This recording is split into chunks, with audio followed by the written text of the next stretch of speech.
Monsieur le Premier ministre, vous semblez découvrir après 2 ans à Matignon l'exaspération fiscale de nos concitoyens.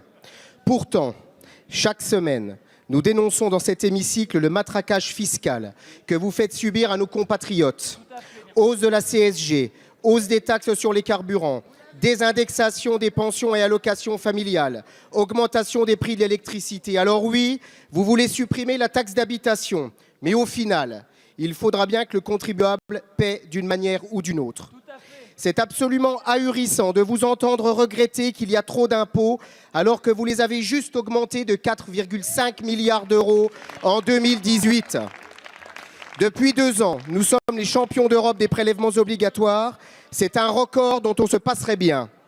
Votre ministre Darmanin trompe les Français quand il dit dans la presse, je cite, « Nous allons continuer à baisser les impôts », alors que vous avez rejeté jeudi dernier notre proposition de loi qui visait justement à baisser les impôts et les dépenses publiques. Vous-même, Monsieur le Premier ministre, après vos belles annonces pour soi-disant baisser les taxes, vous envoyez votre ministre des Finances défendre ce soir, dans cet hémicycle, une hausse de 1,7 milliard d'euros de l'impôt sur les sociétés. Les entrepreneurs apprécieront.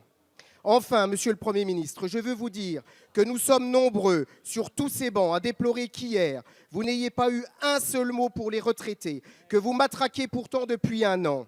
En réalité, vous vous moquez des Français, vous pensez qu'ils ont la mémoire courte, mais ils s'en souviendront.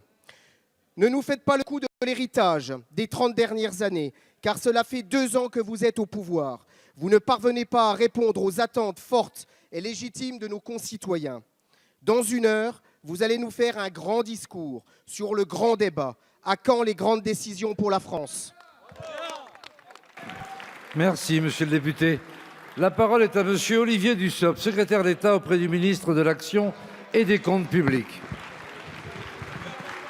Merci, monsieur le président.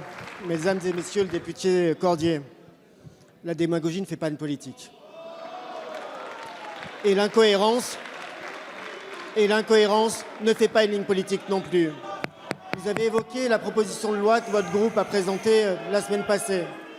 Proposition de loi qui proposait pas moins que 18 milliards d'euros de dépenses nouvelles, principalement au bénéfice des plus riches, avec des mesures qui profitaient aux 10% des ménages les plus riches.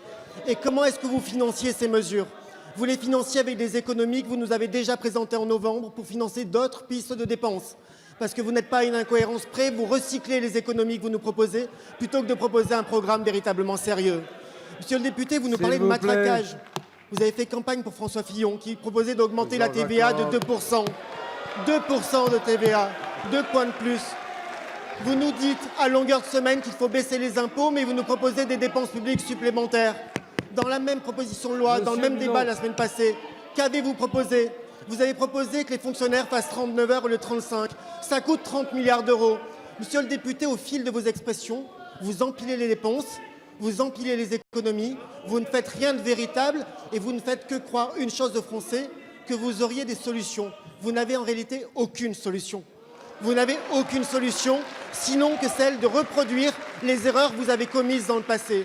Nous, ce que nous faisons, c'est que nous comptons sur la majorité, nous comptons sur les propositions des Français pour faire en sorte que les années qui viennent soient des années en faveur du pouvoir d'achat des Français, des années d'allègement de la pression fiscale, parce que Gérald Darmanin l'a rappelé et il a raison, nous continuerons à baisser les impôts, nous continuerons à le faire raisonnablement, plutôt que de proposer l'incohérence et la démagogie qui vous caractérisent.